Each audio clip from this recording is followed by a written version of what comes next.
अस्सलाम वालेकुम। आज हम बनाने जा रहे हैं भुना गोश्त ईद स्पेशल, क्योंकि कुछ दिनों में ईद आने वाली है, इसलिए हम ये रेसिपी इसके लिए बहुत अच्छा मज़ेदार सा हम लोग भी भुना गोश्त बनाएंगे। इसके लिए जो हमने चीज़ें ली है, हमने जो ड्राई मसालों में लिए, हमने काली मिर्च लिए 10 से 15 दाने, हमने दालचीनी के टुकड़े लिए हैं 6 से 7 दाने, और हमने जायफल लिया है 1 दाना, हमने गरम मसाला पिसा हुआ 1 चम्मच लिया है, धनिया पाउडर 2 चम्मच लिया है, लाल मिर्ची पिसी हुई हमने 1 चम्मच लिया है, सालन मसाला 1 चम्मच लिया है, 1.5 चम्मच हमने नमक अपने टेस्ट के हिसाब से कम ज़्यादा भी कर सकते हैं। हमने अदरक लहसुन और हरी मिर्च का पेस्ट लिया है 1 प्याली।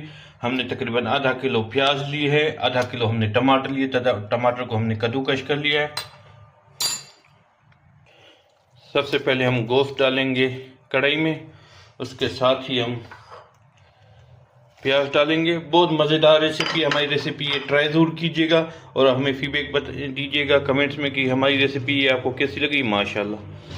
हमने इसमें अदरक लहसुन और हरी मिर्च का पेस्ट भी डाल दिया, अभी टमाटर का पेस्ट भी डाल दिया, अभी जो हमने मसाले लिए थे वो भी साथ ही डाल देंगे। हमने इसमें सारे मसाले डाल दिए। अभी इसमें तकरीबन 2 कप तक पानी डालेंगे और इसमें 1 प्याली तक हम ऑयल डालेंगे।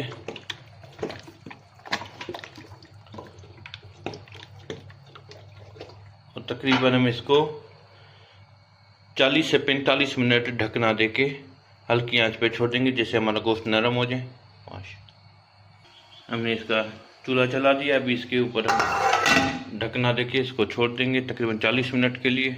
अल्हम्दुलिल्लाह हमारा भुना गोश्त तैयार है। अभी इसको थोड़ा गार्निश करते हैं, थोड़ा हम धनिया डालेंगे, थोड़ी हम इसमें नींबू की स्लाइस डालेंगे। माशाल्लाह देखिए पूरा ऑयल निकल आया है माशाल्लाह, इतना ज़बरदस्त खुशबू ये हमारे भुने गोश्त में से माशाल्लाह।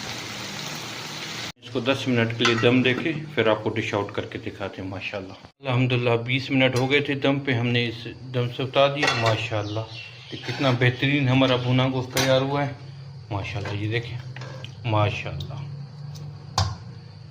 अभी आपको डिश आउट करके दिखाते हैं। माशाल्लाह अल्हम्दुलिल्लाह हमारा भुना गोश्त तैयार है। मिलेंगे किसी नई वीडियो में किसी नई रेसिपी के साथ। अपना बहुत ख्याल रखिएगा, हमें दुआओं में याद रखिएगा। अल्लाह हाफिज़।